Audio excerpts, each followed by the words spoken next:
Stop the frustration.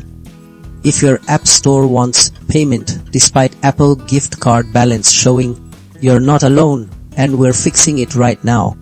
This common iOS payment glitch can be incredibly annoying, but there are clear steps to get your gift card recognized.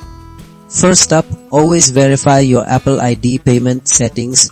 Often an old card or incorrect billing order prevents the system from prioritizing your gift card. Just pop into Settings, tap your Apple ID and check Payment and Shipping to ensure everything is current and your gift card is front and center.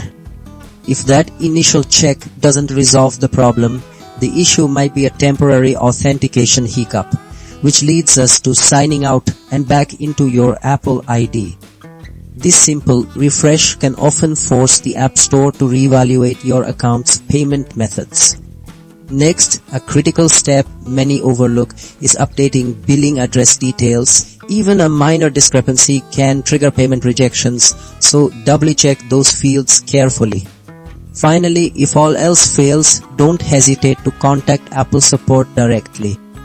They can access your account details and often perform a back-end workaround to fix App Store payment issues directly.